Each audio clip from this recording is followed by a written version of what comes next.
Mais je ne vois nullement, ou nulle part dans ce rapport où la Cour des comptes demande l'ouverture d'une information judiciaire. Est-ce que les nouvelles autorités, en saisissant le procureur,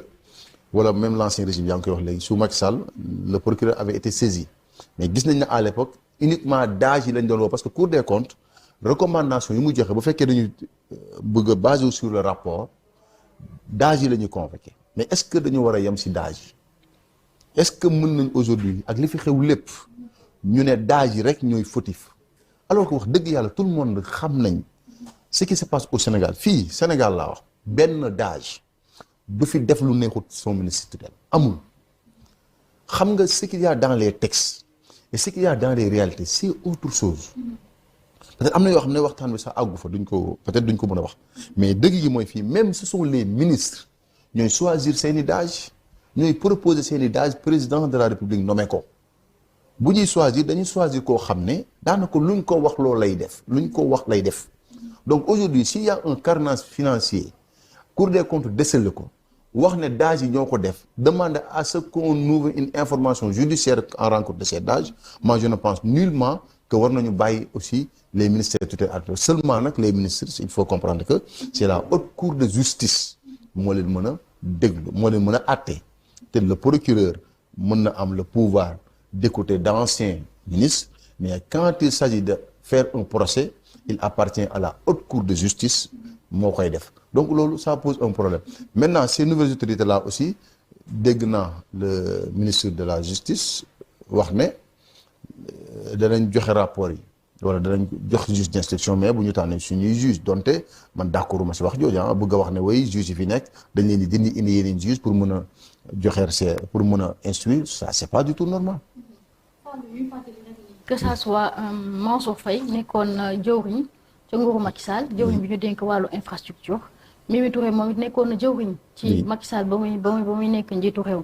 Est-ce que yaakaaroon ni dafa demoon ba ñu génnee ko ci seen gouvernement mu bëggoon a fayu moo tax mu épinglé woon Mansour Faye ba jiñ ko loolu en fait. Non wax bi politique moo ko indi ça c'est sûr ça moom on n'en disconvient pas mais Mimi Touré il est dans son rôle parce que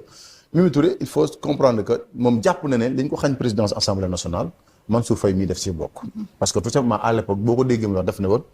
Amadou Mame Diop dañoo privilégié affaire u deret affaire u mérite et en parlant d'Amadou Mame Diop il accusait directement la belle famille du président de la République et donc en l'occurrence Mansour Faye donc est-ce que yow yaakaaroon ni Mimi Touré il était au courant de ça depuis longtemps mais c'est le fait que nekkatul ci gouvernement bi moo tax mu fësal loolu ça c'est une réalité Mimi Touré il savait ça parce que il était dans le gouvernement lorsque ce rapport-là sortait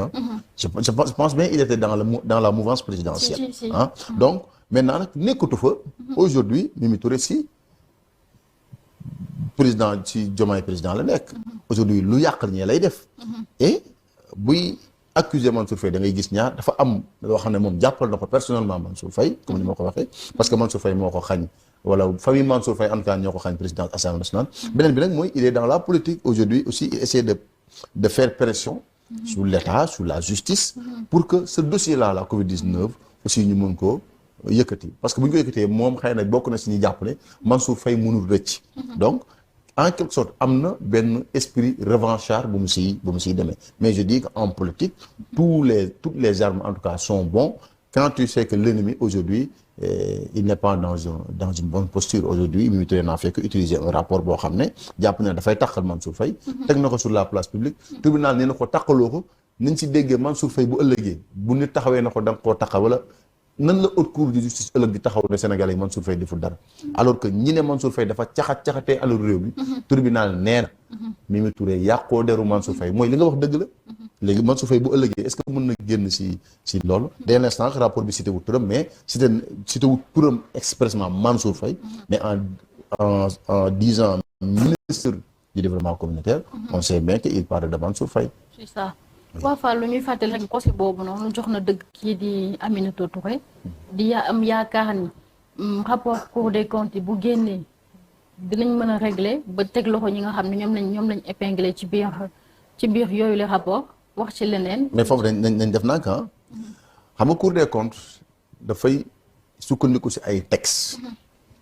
parce que dans ce rapport là nit ñu bëri dañu koy fàtte c'est le président Macky Sall qui a été le premier à être épinglé parce que moom lañ ne ko. wuloo woon a jël décret pour ñu dindi les procédures de passation des marchés en vigueur dès l'instant que c'est prévu dans le code des marchés.